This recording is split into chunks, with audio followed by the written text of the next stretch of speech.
காலையில 6 மணி. ஆறு பார்க்கறதுக்கு ரொம்ப அமைதியா இருந்துச்சு. அதுல ராமையா சீனையா வலை போட்டு மீன் பிடிச்சுக்கிட்டு இருந்தாங்க. சீனையா வலையில பெரிய பெரிய மீனுங்க மாட்டுச்சு. ஆனா ராமையாவோட வலையில எதுவுமே மாட்டல. திடீர்னு ராமையாவோட வலையும் ரொம்ப கனமா மாறுச்சு. என்னவோ இருக்குன்னு இழுத்து பார்த்தா அந்த வலையில சிக்கிக்கிட்டு இருந்தது அந்த காலத்து பழைய ஒரு பெட்டி தான். ஆஹா! அடடா! என்னடா இது இவ்வளோ கனமாக இருக்கு? இது இழுக்கிறதுக்குள்ள என் கையெல்லாம் கொப்பளம் வந்துருச்சு. இதை பார்த்தா ராஜா காலத்து பழைய பெட்டி போல இருக்கு. பூட்டு கூட போட்டிருக்கு. ஏன்யா ராமையா, வலைய வீசுந்து மீனை பிடிக்கிறதுக்கா? இல்லை வீணா போன இந்த மரப்பெட்டி, இரும்பு பொருள் இது எல்லாத்தையும் எடுக்கிறதுக்கா? அந்த பெட்டியை தூக்கி கடலில் போடு. நம்ம மீனவர்கள் மானத்தை வாங்காத. அடே சீனையா, அது மரப்பெட்டி இல்லை, பித்தளை பெட்டி பாரு. இதை பார்த்தா அந்த காலத்தில் ராஜாக்கள் பயன்படுத்தின பெட்டி மாதிரி இருக்கு. உள்ள ஒருவேளை தங்கமோ வைரமோ இருக்க கூட வாய்ப்பு இருக்கு. இதை வீட்டுக்கு எடுத்துகிட்டு போய் என் அதிர்ஷ்டத்தை நான் பார்க்குறேன். அதிர்ஷ்டமா? சரியா போச்சு. தண்ணியில் எது கடிச்சாலும் அது நமக்கு சொந்தம் இல்லைடா. இந்த பெட்டியை திறந்தா உனக்கு ஆபத்து வந்துடும். அதை தூக்கி போடு. அதில் ஏதோ பேயோ பிசாசு இருந்தா அப்புறம் அவ்வளோதான். பேசாமல் ஒன்று பண்ணு, அந்த பெட்டியை தூக்கி என் படகுல போடு. என்கிட்ட ஒரு தாயத்து இருக்கு, அதனால் அந்த பேய் என்ன எதுவும் செய்யாது. இதை என்கிட்ட கொடுத்துரு. டேய் சீனையா, நீ யாருன்னு எனக்கு நல்லா தெரியும். இதில் பேய் இருந்தும் உன் தாயத்தை உன்னை காப்பாற்றுமா, இல்லை உனக்கு இதில் இருக்கிற பணம் வேணுமா? இங்கே பாரு, இதில் என்ன இருந்தாலும் சரி, இதை நான் கொண்டு போய் என் பொண்டாட்டிக்கிட்ட தான் கொடுப்பேன். இதில் ஒரு வேளை தங்கம் இருந்துச்சுன்னு வச்சுக்கோ, என் பொண்டாட்டிக்கு இந்த தங்கத்தை விற்று பட்டு புடவை வாங்கி தருவேன். ராமையா பெட்டி எடுத்து படகுல போட்டு வீட்டுக்கு கிளம்புனான். சீனையா அதை பொறாமையா பாத்துக்கிட்டு இருந்தான். உடனே அவன் வலைய தூக்கி போட்டு வேகமா அவன் பொண்டாட்டி காந்தம்மா கிட்ட இந்த விஷயத்த சொல்றதுக்காக வீட்டுக்கு போனான். இன்னொரு பக்கம் ராமையா அந்த பெட்டியை எடுத்துக்கிட்டு வீட்டுல சீதாவை பார்க்க போனான். சீதா, அடியே சீதா, கொஞ்சம் இங்கே வாயேன். நமக்கு நல்ல நேரம் பிறந்திருக்கு. இங்கே பாரு, அந்த கடவுள் கருணைப்பட்டு நம்மளுக்கு ஒரு புதையலை கொடுத்துருக்காரு. புதையலா? என்னங்க, வெயில்ல மீன் பிடிச்சதுல உங்களுக்கு மூளை குழம்பி போச்சா? எவனோ முதல குட்டிய பார்த்து இது யானை குட்டின்னு சொன்ன மாதிரி இருக்கு. அட கிண்டல் பண்ணாத சீதா, இது பித்தளை பெட்டி. பாரு, இதுக்குள்ள கலகலன்னு ஏதோ சத்தம் வருது. எனக்கு தெரிஞ்சு இதுக்குள்ள தங்கம் ஏதோ இருக்கும். இதை உடைச்சி இதுக்குள்ள என்ன இருக்குன்னு பார்க்கலாம். ஆ, உண்மையாவ சொல்றீங்க? இதுக்குள்ள தங்கம் இருக்குமா? ஏங்க, நீங்க சொன்ன மாதிரி தங்கம் இருந்துச்சு, நானு ஒரு வைர ஆரத்தையும் ஒரு வைர ஒட்டியானத்தையும் வாங்கி போட்டுப்பேன். பட்டுப்புடவை வாங்கி கட்டிக்கிட்டு 2 கை நிறைய தங்க வளையல போட்டுக்கிட்டு ஊர்வலமே வந்துருவேன். அப்ப இந்த பக்கத்து வீட்டு காந்தம்மா என் கையில இருக்கிற வளையல பார்த்து பொறாமையிலேயே செத்து போயிடுவாங்க. அப்பதான் பக்கத்து வீட்டுல இருக்கிற சீனையாவும் காந்தம்மாவும் அவங்க வீட்டுக்குள்ள வந்தாங்க. என்ன சீதா, அதுக்குள்ள ஏதோ காசு மாலை தங்க வளையல்னு சந்தோஷப்படுற? அந்த பெட்டிக்குள்ள தங்கம் இருக்குன்னு கடவுள் கனவுலயே வந்து சொன்னாரு. பாசி பிடிச்சிருக்கிற பழைய பெட்டியை கொண்டு வந்து வச்சு பார்த்துக்கிட்டு மகாராணி மாதிரி நினைச்சுக்கிற? அது சாதாரண பெட்டி இல்ல காந்தம்மா, அது அதிர்ஷ்ட பெட்டி. உன் வீட்டுக்கார வலையில எப்பவுமே மீன் நண்டு எறா மட்டும்தானே மாட்டோம். அதான் என் வீட்டுக்கார வலையில மாட்டின பெட்டி உனக்கு அவ்வளவு சாதாரணமா தெரியுது. நாளைக்கு நான் பட்டு புடவை கட்டும்போது அப்ப உன் முகத்தை பார்த்தா நல்லா தெரியும். இங்கே பாரு ராமையா, நியாயமாக பார்க்கணுன்னா உனக்கு எது கிடைச்சாலும் எங்கள் கூடவும் பங்கு போடணும். அந்த பெட்டி நான் உன் கூட இருக்கும்போது தானே கிடைச்சது, அதில் பாதி எனக்கு தான். என்னது பாதி உனக்கா? வலையை போட்டதும் நான், அந்த வலையை வெளியே இழுத்ததும் நான், அதை வெளியில் எடுத்துகிட்டு வந்தது நான். அப்புறம் எதுக்கு உனக்கு நான் பாதி கொடுக்கணும்? நீ என்னைக்காச்சும் ஏதாவது எனக்கு பங்கு போட்டு கொடுத்துருக்கியா? அப்புறம் இதை மட்டும் எதுக்கு கேட்குற? கொடுக்கலனா எப்படி ராமையா? என் வீட்டுக்காரரு சொன்னாரு, அந்த பெட்டி அவரு வலையிலேயே மாட்ட வந்துச்சாமே, நீங்க தான் அநியாயமா எடுத்துக்கிட்டீங்களா? நியாயப்படி அவருக்கும் ஒரு பங்கு நீங்க கொடுக்கணும்ல. அந்த பெட்டியை திறங்க, அதுல எது இருக்கோ அதை பாதி நாங்க எடுத்துக்கிறோம், மிச்ச மீதியை வேணும்னா நீங்க எடுத்துக்கோங்க. எது பாதி பங்கு உங்களுக்கா? அதுல ஒத்த ரூபா கூட கொடுக்க மாட்டேன். ஒழுங்கு மரியாதையா வெளியில போங்க. இவங்க சண்டை பெருசாயி தெருவில் இருக்கிற எல்லார் காதலையும் விழுந்துச்சு. அந்த ஊர் பெரிய மனுஷன் ரங்கையா, சுப்பையா, அவங்க வீட்டுக்காரங்க எல்லாரும் அங்க வந்தாங்க. என்னடா ராமையா, இந்த ஊருக்கே பெரிய மனுஷனா? என்னோட அனுமதி இல்லாமல் ஏதோ 2 பேர் சண்டை போட்டுக்கிட்டு இருக்கீங்க. என்ன சண்டை இது? என்ன ராமையா இது? சீதா காந்தம்மாவோட சண்டையில எங்க காது கிழியுது. என்ன பிரச்சனை? எதுக்காக இப்படி காது கிழிற அளவுக்கு கத்திக்கிட்டு இருக்காங்க? எதுக்கு சண்டை போடுறாங்கன்னு உனக்கு தெரியவே தெரியாதா? இன்னைக்கு ராமையாவோட வலையில ஒரு பெரிய பெட்டி மாட்டி இருக்கு. அதுக்குள்ள ஏதோ புதையல் இருக்காமா. அது உனக்கா எனக்கானு சண்டை போட்டுக்கிறாங்க. புதையலா? டே ராமையா, இங்கே வாடா. இந்த ஆறு யாருக்கு சொந்தம்? இது யாருக்கு சொந்தமா? ஆறு எல்லாருக்கும் தான் சொந்தம். டேய், இந்த ஊரும் எனக்கு தான் சொந்தம். இந்த ஊரில் இருக்கிற அந்த ஆறும் எனக்கும் தான் சொந்தம். அந்த ஆற்றுல இருக்க தண்ணி அதுவும் எனக்கு சொந்தம்தான். அந்த தண்ணிக்குள்ளே இருக்கிற மீனும் எனக்கு சொந்தம்தான். அப்படி பார்த்தா அந்த ஆற்றுக்குள்ளே கிடைக்கிற எந்த பொருளாக இருந்தாலும் எனக்கு தான் சொந்தம். இந்த புதையலும் எனக்கு தான் சொந்தம். மரியாதையா இந்த பெட்டியை என்கிட்ட ஒப்படைச்சிரு. அட, அது எப்படிங்க ஐயா? என் வீட்டுக்காரரு உசுரை கொடுத்து வலைய போட்டு அந்த பெட்டியை கொண்டு வந்தா அது என்னவோ உங்களுக்கு சொந்தம்னு சொல்றீங்க. இது அநியாயம் இல்லையா? அட, இதுல அநியாயம் எங்க இருந்து வந்துச்சு சீதா? நாங்க இந்த ஊர் பெரிய மனுஷங்க. இந்த ஊர்ல எங்க முன்னோர்கள் தான் வாழ்ந்துட்டு இருந்தாங்க. இந்த ஊர்ல இருக்கிற ஒவ்வொரு அணுவும் எங்க வம்சத்துக்கு சேர்ந்தது. அப்படி பார்த்தா இங்க இருக்கிற எல்லாமே எங்களுக்கு சொந்தமானது. எங்களை எதிர்த்துக்கிட்டு நீங்க 2 பேரும் இங்க பொழைச்சிடுவீங்களா? சரியா சொன்னீங்கம்மா. இந்த சீதாவுக்கு வர வர வாய்க்கொழுப்பு அதிகமாயிடுச்சு. என்கிட்ட பேசின மாதிரி உங்ககிட்ட பேச முடியுமா? நீங்க இந்த ஊரையே சொந்த கொண்டாடலாம். எனக்கு இந்த பெட்டி கிடைக்கலனாலும் பரவாயில்ல. இந்த சீதாவுக்கு மட்டும் கிடைக்கவே கூடாது. நீங்க சொல்றதுதாம்மா சரி. ஐயா, அந்த பெட்டி ரொம்ப கனமாக இருக்கு.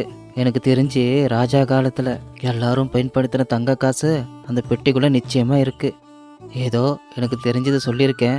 உங்களுக்கு கிடைச்சா எதனா பார்த்து போட்டு கொடுங்க. கண்டிப்பாக கொடுக்குறேன்டா சீனையா. டேய் ராமையா, அந்த பெட்டியை எடுத்து அங்கே நிற்கிற என் வண்டியில் எடுத்து போடு. சுப்பையா, என்னய்யா அமைதியாக இருக்க? இந்த ஊர் பெரிய மனுஷனா நான் சொன்ன தீர்ப்பு சரிதானே? ஐயா, நீங்கள் இந்த ஊரோட பெரிய மனுஷன். நீங்கள் என்ன சொன்னாலும் அதுதான் சரி. ஆனால் கொஞ்சம் யோசிச்சு பாருங்களேன். இதில் யோசிக்கிறதுக்கு என்ன இருக்குது? என் நேரம் நல்லா இருக்குது. அதான் புதையல் எனக்கு வந்துருச்சு. ஐயா, புதையல் உங்களுக்கு சொந்தமாகலாம். ஆனால் நாளைக்கு புதையல் கிடைச்ச விஷயம் அரசாங்கத்துக்கு தெரிஞ்சு எவன்டா அந்த புதையலை சொந்தம் கொண்டாடுறது அப்படின்னு உங்களை அரெஸ்ட் பண்ணிட்டா அப்புறம் நீங்கள் என்ன பண்ணுவீங்க? மீன்காரனுங்கெல்லாம் நாங்கள் எங்கள் ஊர் பெரிய மனுஷங்கிட்ட கொடுத்துட்டேன் அப்படின்னு சொல்லி கையை விரிச்சிருவாங்களே. போலீஸ் உங்களை தானே பிடிச்சிட்டு போவோம். எது? போலீஸா? எதுக்கு? என்னங்க, நமக்கு அந்த பெட்டியும் வேண்டாம், அதுக்குள்ள இருக்கிற தங்கமும் வேண்டாம். அவங்களுக்கே கொடுத்துருங்க. நாம ஜெயிலுக்கு போக வேண்டாம். நீ சொல்கிறது உண்மைதான் சுப்பையா. இதை பற்றி நான் யோசிக்கவே இல்லையே. அப்படின்னா இப்போது என்னடா பண்ணுறது? பயந்து போய் இந்த புதையலை இவங்கிட்டே கொடுக்க முடியாதுல்ல. அதுக்கு மனசு ஒப்பாதே. அதுக்கும் என்கிட்ட ஒரு நல்ல யோசனை இருக்கு ஐயா. சட்டத்தோட கண்ணில் மண்ணு தூவணும்னா இந்த பெட்டியை ராமையா கிட்டேருந்து நம்ம சும்மா வாங்கக்கூடாது. பணம் கொடுத்து வாங்கணும். பணம் கொடுத்தா? ஆமாம், ராமையாக்கு அந்த பெட்டியில் என்ன இருக்குன்னு தெரியாது, நமக்கும் தெரியாது. பேசாமல் பெட்டியை ஏலத்தில் விட்டுறலாம். ராமையா கிட்ட பணத்தை கொடுத்துட்டு அதுக்கு பதிலாக தான் இந்த பெட்டியை வாங்கணும்னு ஒரு பத்திரத்தை எழுதி வாங்கிடலாம். போலீஸ்காரங்க வந்து கேட்டால் இந்த பெட்டியை பணம் கொடுத்து தான் வாங்கினேன், நான் ஒன்றும் திருடல அப்படின்னு தைரியமாக சொல்லலாம்.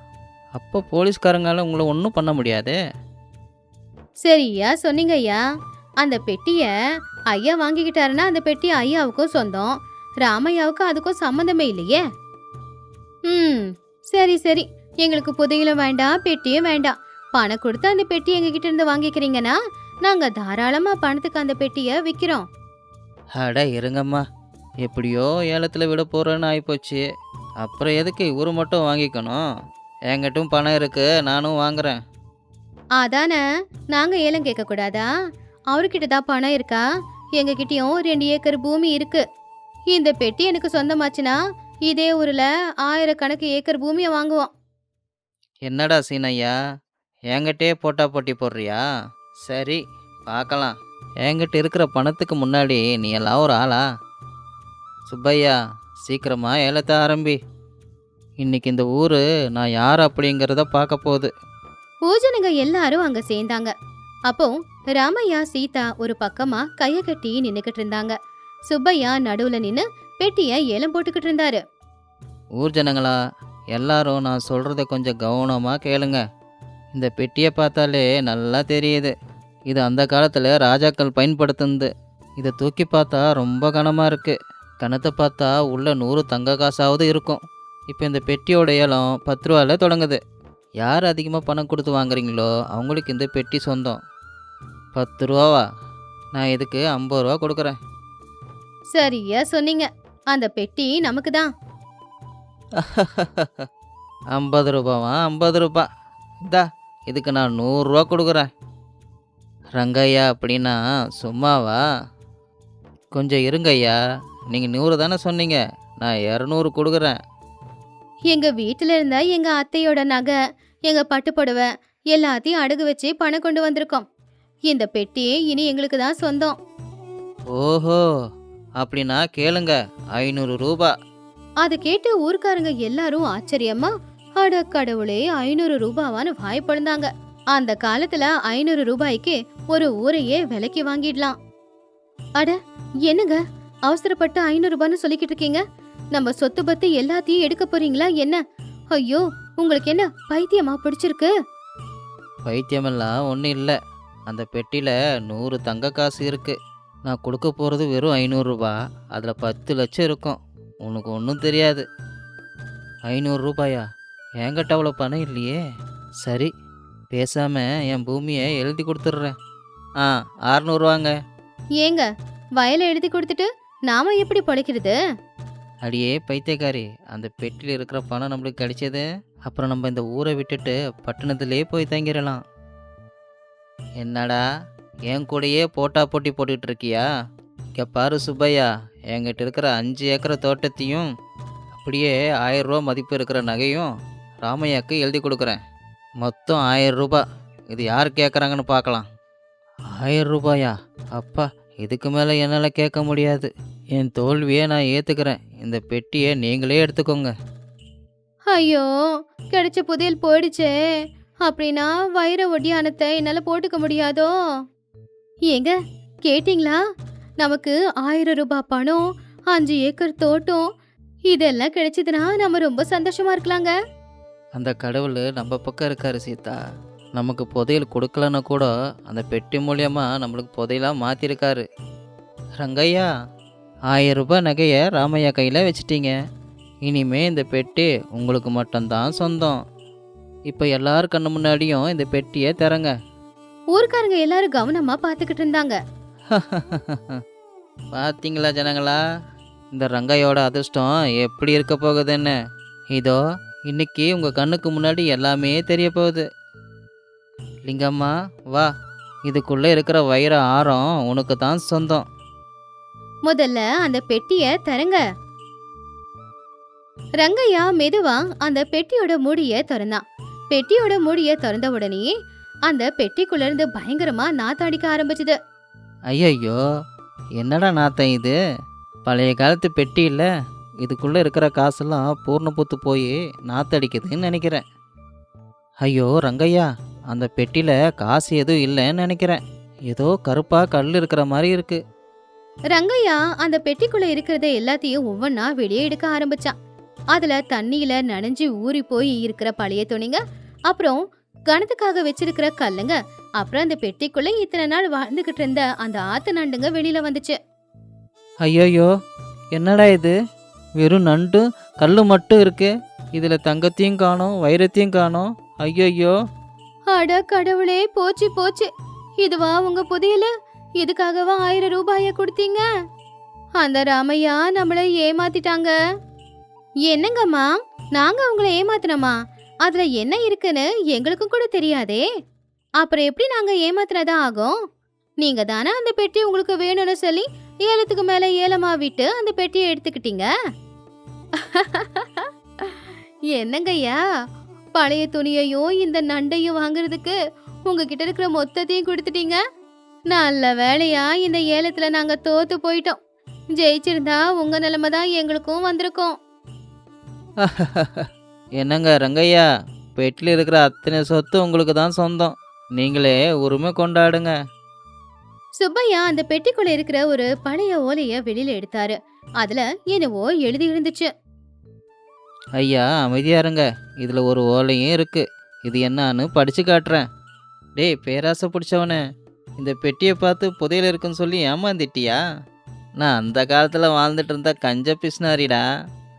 என் மொத்த சொத்துமே இழந்துட்டு கடைசியில் என்னோட பழைய துணி இந்த கல் எல்லாத்தையும் இந்த பெட்டியில் வச்சுட்டேன். என்னைக்காவது ஒரு நாள் என்ன மாதிரி பேராசை பிடிச்சவன் இதை பார்த்து ஏமாந்துருவான்னு எனக்கு தெரியும். என்ன மாதிரியே இருக்கிற உனக்கு என்னோட பாராட்டுக்கள். ஐயோ, என் தங்க நகை, என்னோட 5 ஏக்கரை தோட்டம், இந்த பழைய துணிக்காகவும் கல்லுக்காகவும் என்கிட்ட இருக்கிறது எல்லாத்தையும் நான் கொடுத்துட்டேனா? நான் ஏமாந்துட்டேனே, என்னை ஏமாத்திட்டாங்களே. ஐயா, நீங்கள் என்ன தான் கத்துனாலும் ஊர் ஜனங்களுக்கு முன்னாடி ஏலத்தில் இந்த பெட்டியை ஜெயிச்சது நீங்கள் தான். இந்த பெட்டிக்குள்ளே இருக்கிறது உங்களுக்கு சொந்தம். நீங்கள் ராமையாக்க கொடுக்குறேன்னு சொன்னதை கொடுத்து தான் ஆகணும். ஐயா, நாங்கள் வேலை செய்கிற அந்த ஆறு எங்களுக்கு தெய்வம் மாதிரி. நம்பினவங்கள அந்த ஆறு கைவிடாது. எனக்கு உங்களுடைய நகையும் வேணாம், 5 ஏக்கரை தோட்டமும் வேணாம்.